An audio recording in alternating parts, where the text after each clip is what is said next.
Hello everyone, सब लोग कैसे हो? अच्छे हो? रात को मैं नहीं छोड़ पाई। आज मैं 2 स्टोरी छोड़ूंगी। ये मेरा सेकंड स्टोरी होगा। थर्ड स्टोरी मैं रात की मतलब रात के 12 बजे तक या छोड़ दूंगी मैं स्टोरी क्योंकि अभी मैं जो स्टोरी तक बना पा रही हूँ उतना मैं बना के दे रही हूँ। 15 मिनट 16 मिनट जितना मैं बना पा रही हूँ उतना बना रही हूँ। Thank you very much. आपने मुझे थोड़ा सा प्यार देने की कोशिश की और मुझे बहुत अच्छा लगा।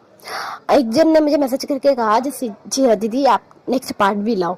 तो मैं ना उनको बहुत ज़्यादा शुक्रिया कहना चाहती हूँ क्योंकि आपको बहुत बहुत शुक्रिया क्योंकि आपने मुझे सपोर्ट किया।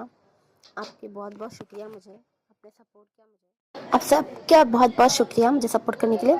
चलिए मैं स्टोरी की तरफ चलती हूँ, ठीक है? अगर थोड़े थोड़े अटक गई तो I am very very sorry, ठीक है? हमने देखा था हमारे भाषण सरन, वो आ जाती आके कहती है कि तुम्हारे वजह से मेरा अभी ग्रैंड चाइल्ड गिरा। ये मेरे ग्रैंड चाइल्ड नहीं है, मेरा ग्रैंड नेफ्यू, मतलब मेरा नेफ्यू अभी के मतलब ग्रैंड चाइल्ड मेरा नीचे गिर गया। वो तब जब भी जाने की कोशिश करती है, वो एक इमॉर्टल है, वो वाइट पावर्स कैरी करती है, वो ब्लैक पावर्स कैरी नहीं करती। वो जब जाने की कोशिश करती है ना उस पहाड़ की तरफ जो खाई थी, तभी उनको बहुत जोर से एक झटका लगता है क्योंकि ब्लैक पावर्स बहुत ज़्यादा थी वहाँ। इसलिए बहुत जोर से जब एक झटका लगता है ना, तभी उनके साथ एक इमॉर्टल मैन आता है जो एक उनका नाम मैं बाद में बताऊंगी। वो जो इमॉर्टल था वो आके बासासरन को पकड़ते हैं क्योंकि हमारी बासासरन कम एज की है और वो देख एज की तो दिखती है भाई, वरना एक इमॉर्टल है करके वो 30 या 39 की 29 की दिखती है। तो वो आके कैच करते हैं, तब उनके मुंह से ना बहुत ज़्यादा खून निकलने लगता है। तो तभी ना जो कोल्ड केव वहाँ से लैनी निकलती है, हमारी लैनी। लैनी जब निकलती है ना तो तब महागुरु बासन सरन और लैनी खड़ के कहती है कि बासन सरन कहती है कि तुम्हारे भरोसे में मैंने अपना नेफ्यू मैं तुम्हारे पास छोड़ के गई थी। देखा क्या किया, तुम्हारे खुद के क्लैन ने ऐसा किया है। बासन सरन कहती कि लैनी, मैंने तुम्हारे भरोसे में छोड़ के गई थी मेरे अपने नेफ्यू को। मुझे थोड़ा सा तो अंदाज़ा था जो तुम्हारी यहाँ मेरा मेरा नेफ्यू ठीक नहीं है कि ये मैडम यू भी मेरे बच्चे को टॉर्चर करती थी। ये यू मेरी बेटी मरने के बाद मेरे दामाद के साथ मैंने इसकी शादी करवाई। इसको मैंने अपने दामाद के साथ शादी कराई क्योंकि मेरा बच्चा मतलब मेरा नेफ्यू, मेरा वी अकेला बिना माँ के साया की मतलब बिना साया के बड़ा होगा। उसकी भी तो माँ जरूरत है। इसका भी तो ये आदमी इसका खुद के खून को खुद के बच्चे को इतना टॉर्चर होने को भी दिया। कैसे माँ बाप हो तुम लोग, कैसे माँ बाप हो? तुझे भी तो शर्म आनी चाहिए ना। हाँ, तुझे भी तो शर्म आनी चाहिए। तू है तो ये कैसा है? सॉरी गाइस, तू आ रहा है मेरे मुंह से। तुम अच्छे मतलब मेरे को गलती हो गई तुम लोग के पास मेरे बच्चे को छोड़ के जाने की। मुझे सच में मुझे बहुत बड़ी गलती हो गई। और तुम madam you, miss madam you, तुम्हें पता नहीं है नेचर क्वीन कौन है? तुम खुद ही बता दो नेचर क्वीन कौन है। चैन फेमियम, तुम भी बता दो नेचर क्वीन कौन है। तुम नहीं बताओगे तो मैं बताऊंगी नेचर क्वीन कौन है, क्योंकि तुम्हारे आसपास के पेड़ पौधे हवा यहाँ सब कुछ तुम देख सकते हो ये कौन सी हालत में आ रही है। तो जब लोग सभी आसपास देखते हैं ना जी, विंग गिरने के बाद ना पेड़ पौधे एकदम मुरझा से जा रहे हैं और जो बारिश होने की संभावना बहुत ज़्यादा है क्योंकि पूरे काले बादल से छाया है। तो सब लोग ना थोड़ा शॉक्ड हो जाते हैं ये क्या हो रहा है। तो तभी ना वो एक कुल प्रमुख आके बोलता है कि नेचर क्वीन आप प्लीज कुछ करिए। देखिए देखिए क्या करके ये कुछ करेगी, करो। मैं भी तो देखूं तुम क्या करती हो, करो। मैं तो देखूं तुम क्या कर सकती हो। आखिरकार मैं भी तो सीखूं जो तुम क्या क्या कर सकती हो, करो नेचर क्वीन। जब ऐसा करके बासुंदरन कहती है ना तो झालूसी की तो भाई थर थर कांपे पैर उसके पैर कांप रहे हैं क्योंकि वो तो नेचर क्वीन नहीं, वो एक बीचेस है। मतलब लोगों की पावर्स को छीन के अपनी पावर्स बढ़ाना उसका काम है। अब वो कुछ नहीं कर रही, वो तो भाई उसकी हालत खराब है। तभी ना बासा सरन के पास एक हेयर पिन होता है।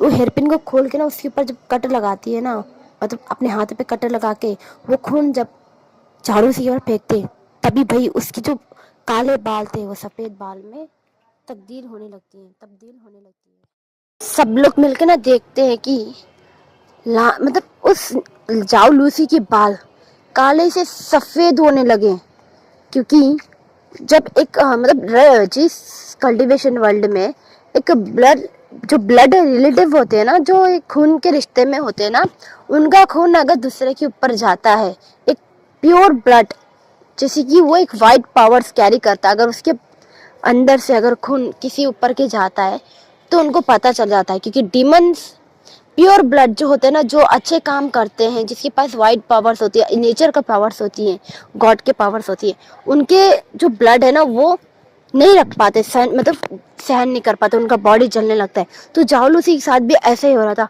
जाओ लूसी तड़प रही थी, चीख रही थी, बहुत जोर जोर से चीख रही थी। सारों लोगों के कान फट से जाने हैं, इसी करके चीख रही है, बोलती है मुझे माफ़ कर दो, मुझे माफ़ कर दो, मुझे माफ़ कर दो, मुझे माफ़ कर दो करके बहुत जोर जोर से चीख रही थी।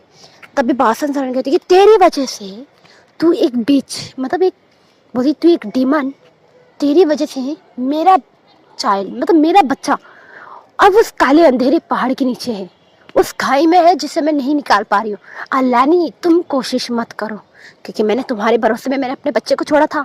लानी, जब बासन बहुत ज्यादा गुस्से में होते ना, तो आसमान एकदम, क्योंकि वो भी एक नेचर क्वीन ही है, एक नेचर क्वीन की पेट से बर्थ ले सकता है दूसरा नेचर क्वीन, जो हमारी कांसी सरन थी, और कांसी सरन से पेट से बर्थ लिया वो हमारा विभूषियान था, वो भी एक नेचर क्वीन ही है।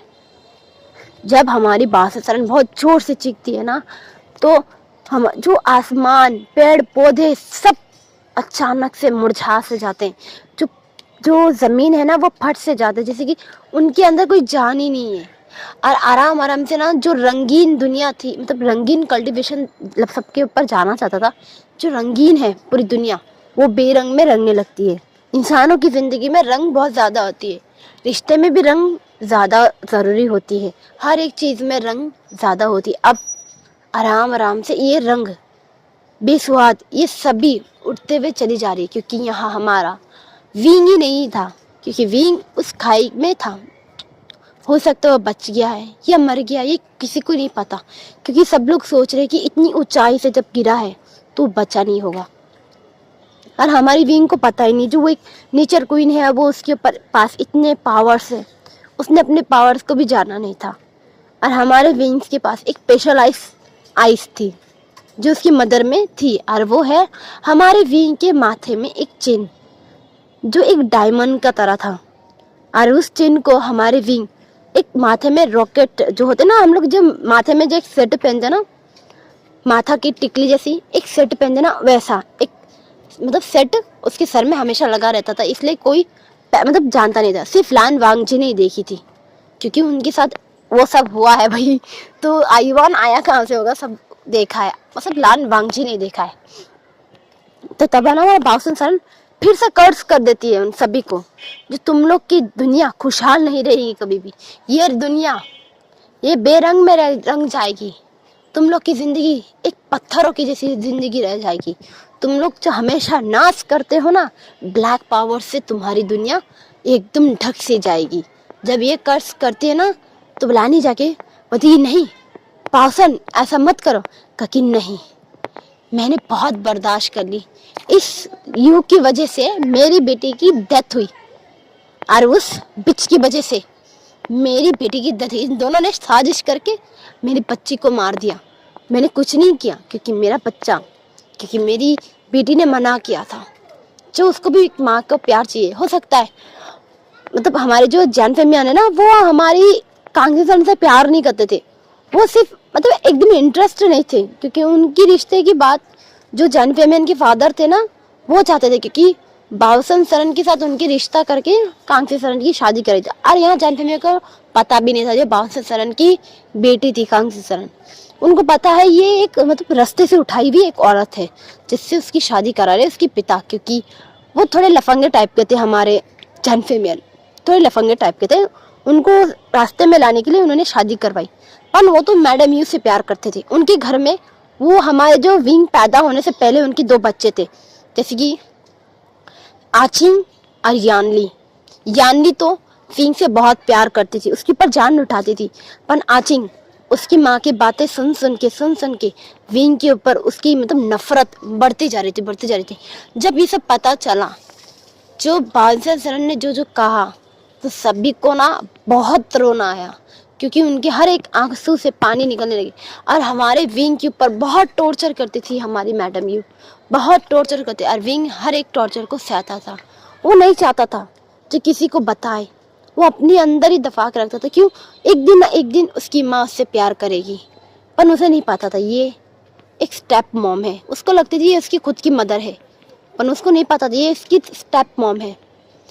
जब इतना कुछ सबको मतलब समझ में आता है, पता चलता है जो मैडम यू कैसी थी, मतलब भी हमारे जो सॉरी गाइस जान फेमियन कैसी थी, मतलब कैसे थे। जब सबको पता चलने लगा ना, तब सबको समझ में आया जी विंग ने अपनी लाइफ में हस्बैंड के घर में भी तकलीफ करी। मतलब बाप माँ के जो घर होते हैं ना, होता है ना, हम लड़कियां के ऊपर भी ऐसा ही होता है। ये एक मैं हमारी दुनिया की एक नियम ही होती है। माँ के घर में अगर तकलीफ करे तो पति के घर में भी थोड़ा थोड़ा मिलता ही है। पर यहाँ कुछ होता है ना कि पति के घर में भी थोड़ा सुख मिले, ये हम आस बना के रखते हैं। ऐसा हमारे विंग ने भी आस बना के रखी थी, क्योंकि विंग के साथ वांगजी ने खुद मर्जी से शादी की थी, क्योंकि वो उसे प्यार करता था, उसके लिए सॉफ्ट था। जब उसको पता चला कि विंग अदर अल्फाज के साथ इंटीमेट होता है, उनके साथ मतलब चलता है, उनके साथ गंदी गंदी हरकतें करता है, जब उसको पता चला ना, तो वांगजी को पता था, क्योंकि जाओलूसी कहते थे, क्योंकि जाओलूसी वांगजी के ऊपर गंदी नजर थी। जब उसको पता चलती थी ना, तो आराम आराम से विंग के जो प्यार था ना, वो नफरत में, गुस्सा में मतलब तब्दील होने लगी। मतलब वो जो प्यार था, वो प्यार हटके नफरत, गुस्सा इसमें चेंज होने लगी। क्योंकि जो प्यार होता है ना, उसमें विश्वास जरूरी होती है, और हमारे वांगजी को विश्वास ही नहीं था विंग के ऊपर। उसको हमेशा यही लगता था कि विंग अदर अल्फाज के साथ घूमता है, बात करता है। तो जब वो ये सब पता चलता है ना, तो वांगजी, सारे कल्टीवेशन वर्ल्ड के लोग, जो कुल प्रमुख आदमी, फॉरेन, सब लोग रोने लगते हैं। तब जहाँ की हमारी यानली तक रोने लगती, क्योंकि वो वहीं तक बैठी है, वो वहीं बैठी है जहाँ उसको छोड़ के गया था। वो वहीं बैठी है जहाँ विंग गिर गया था, वो कोने में बैठी है। जब बासन सरन ये सब बोलती है सबके सामने, तो सबको बहुत ज़्यादा रिग्रेट, मतलब गिल्टी फील होता है। यहाँ की जो जालूसी थी, वो वहीं तड़प तड़प के मरने लगती है, बहुत ज़्यादा तड़पती है। इतनी तड़प तड़प के मरती है कि हमारी बासन सरन को ना उसका तड़पना भी कम लग रहा था। वो तभी ना नाइफ निकाल के, मतलब जो उसकी एक छोटी सी नाइफ होती है, जो हर एक मतलब सेफ्टी के लिए रखा जाता है, वो नाइफ निकाल के ना एकदम गले में डायरेक्ट एक पूस मारता है। उसकी जो गले में थी ना, वो डायरेक्ट मर जाती है, एक वार करने से मर जाती है। बाद में ना बासुंदरन को फिर भी बर्दाश्त नहीं हो रहा था, वो फिर वहां जा बैठ के उसके सीने में इतनी घोपरी थी, क्योंकि उनका गुस्सा ठंडा नहीं हो रहा था। जब उनके साथ एक मैन आया था, इमॉर्टल मैन, वो जाके उसको रोकते करके बोलते, ये बासन शांत हो जाओ, वो मर चुकी है। कि मैं बासन सरन तुम लोग को जो कर्ज किया, ये कभी नहीं उठेगा। तुम्हारी जिंदगी एकदम रूखी सूखी से हो जाएगी। तुम जो नाश करते हो ना अपने ऊपर, जो तुम लोग व्हाइट पावर्स कैरी करते हो, अब तुम लोग ब्लैक पावर से ढके रहोगे हमेशा। जब ये कहते ना, सब लोग बहुत ज़्यादा डरे जाते हैं, क्योंकि एक माता जो बासन सरन की कर्ज बहुत ज़्यादा भयानक होती है, क्योंकि वो ऐसी एक इमॉर्टल है जो हज़ारों सालों से जिंदा है। जब ये इमॉर्टल के मतलब इतना बड़ा श्राप सुनते ना, तो लैनी आ जाती है, बोलती बासन ये तुम क्या कह रही हो, कि बोलती मैं सही कह रही हूँ। बोलती बासन तुम रिलैक्स हो जाओ, तुम ठंडे दिमाग से सोचो तुमने ये क्या कह दिया। बोलती कि तुम्हें क्या लगता है जो मैं जो कह रही हूँ वो सच नहीं होगा? ये बिल्कुल सच होगा, तुम बस देखती रहो और सुनती रहो क्या क्या होगा तुम लोग के साथ। ये कह के ना बासन सरन वहां से गायब हो जाती है। वो गायब हो जाती ना, तो तब लोग सभी लोग ना गिर से जाते, देखते कि आराम आराम से ना कल्टीवेशन वर्ल्ड के ऊपर ना काले साया, जो सूरज की किरणें थे, अब सूरज की किरणें नहीं है, अब काले बादल से भरे हुए हैं। और जो आसपास के जो पेड़ हैं वो काले में तब्दील हो गए। आसपास के जो पानी है वो खून की नदियों की तरह दिख रहे हैं, क्योंकि लाल हो चुके हैं हर एक पानी की। जो झरने थे वो भी अजीब तरीके से दिखने लग जाते हैं। तब बासन सरन तो चली जाती है, लैनी सिर्फ वहां रह जाती है। लैनी कहती है कि गाइस अभी के लिए इतना ही, अब मैं रात के 12 बजे एक स्टोरी छोड़ूंगी, ठीक है, बाय।